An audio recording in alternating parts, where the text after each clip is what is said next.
اور امانت میں خیانت کرنا بہت بڑا گناہ ہے۔ کتنا گناہ ہے؟ اس سے پہلے ایک بات ذہن میں رکھو، قیامت والے دن کامیابی کا دار و مدار سب سے پہلے ایمان پہ ہے، اس کے بعد اعمال صالحہ۔ جب یہ دونوں چیزیں مل جاتی ہے تو انسان کیا ہو جاتا ہے؟ کامیاب ہو جاتا ہے۔ پھر اللہ رب العزت کی جانب سے نعمت جنت نصیب ہوتی ہے، اللہ کی جانب سے بخشش ہوتی ہے۔ اگر ایمان نہیں ہے، کافر ہے، غیر مسلم ہے، یا یوں کہو کہ منافق ہے۔ منافق کے بارے میں اللہ رب العزت فرماتے ہیں قرآن کریم میں، ان المنافقین فی الدرک الاسفل من النار، کہ بے شک منافقین جہنم کے نچلے طبقے میں ہوں گے، سب سے نیچے منافقین ہوں گے۔ اتنی بڑی سزا ہے منافقت کی۔ اور امانت میں خیانت کرنا یہ منافقت کی خصلت ہے، یہ منافقین کی عادت ہے۔ بخاری شریف کی روایت ہے، عن عبداللہ ابن عمر رضی اللہ تعالی عنہ، حضرت عبداللہ ابن عمر رضی اللہ تعالیٰ عنہ سے روایت ہے، قال فرماتے، قال رسول اللہ صلی اللہ تعالیٰ علیہ وسلم، جناب رسول اللہ صلی اللہ علیہ وسلم نے ارشاد فرمایا، اربع، چار عادتیں ہیں، من کن فیہ کان منافقا خالصا، اگر یہ چاروں کے چار کسی شخص میں پائی جائے تو وہ خالص منافق ہے، عملی طور پر وہ خالص منافق ہے۔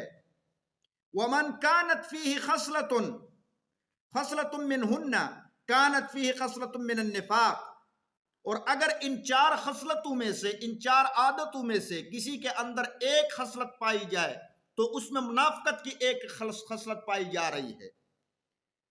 حتیٰ یدعها، وہ اسی حال میں رہے گا حتیٰ کہ اسے چھوڑ دے، وہ منافقت کے خصلت کے ساتھ متصف ہی رہے گا۔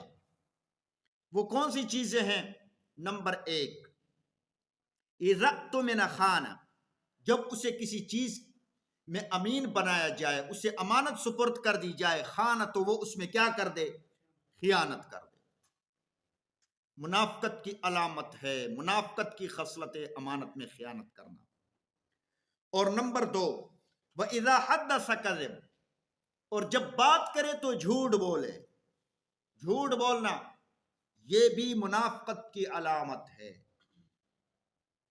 وَإِذَا عَاهَدَ غَدَرَ، جب کسی کے ساتھ کوئی معاہدہ، کوئی عہد کر دے تو اس عہد کی، اس معاہدے کی خلاف ورزی کرتا ہو، اس عہد کو پورا نہ کرتا ہو۔ کتنے ہمارے مسلمان بھائی ہیں ممبر بن جاتے ہیں، میں اس ملک کا امین رہوں گا، قسمیں اٹھاتے ہیں، عہد کر لیتے ہیں، پھر جب کرسی پہ بیٹھتے ہیں آرام سے اس عہد کو کیا کر لیتے ہیں؟ توڑ دیتے ہیں۔ اس عہد کو توڑ، کس طرح؟